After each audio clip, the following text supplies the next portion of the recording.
What's going on, everybody? Welcome back to the channel. Today we have a very small DIY for you guys. I remember telling you guys in that last video that I had a sensor for my coolant system that was reading incorrectly. That is a charger coolant temp sensor, and it's right in front here of the heat exchanger system. I have the alpha heat exchanger. You can get from Infinity as well, but this is the one right here that I have to swap out. Now, it might be easier for some of you guys to do so. I have like the full package up front of the car that has the sensors and all the crap, the sonar. All that stuff had to get disconnected. Well, partially, not all of it, because otherwise I would have to recalibrate it. But that's another video. Right now, what we're gonna do is clamp both of these sides really well, or as best as I can for right now, and remove the sensor. It's already loosened up, but keep in mind, whenever you get a new sensor, it'll come with a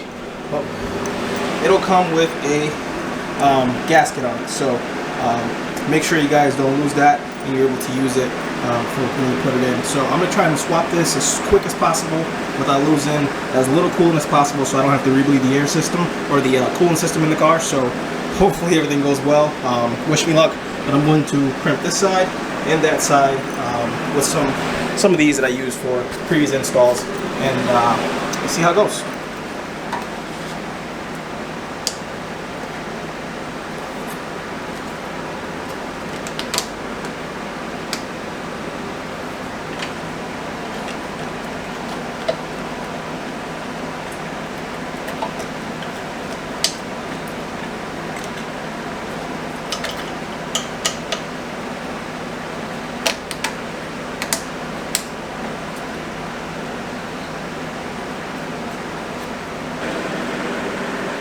I don't know how I'm going to do this, so I got to take this sensor out and put this one in.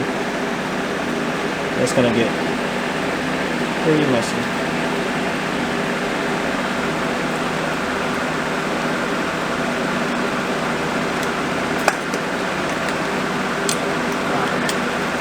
As quick as I could do it. Hopefully no air got in there. But cool. Make sure these go on top of the sensor before you put it in the car. It comes off the old one. Alright everyone, the sensor is back on the car. The bumper is back on the car as well. So I really just want to show you guys a quick clip on how to replace that sensor. Just keep in mind you put the black spacer on and then the O-ring up top on the new sensor that comes out of the old one, because I made the mistake of not doing so and I had to do so off camera, which is not a big deal, but just keep note, whenever you take that other sensor out, it's going to have an orange O-ring and a black spacer that has to go on the new sensor. I will link the part for the sensor below in the comments. It's like a $35 part on Amazon. You can get it from multiple places. So I'll link the Infinity Nissan part number in the Amazon link that I got it from. So hopefully I don't have to rebleed the coolant system, but it is reading correctly as of right now.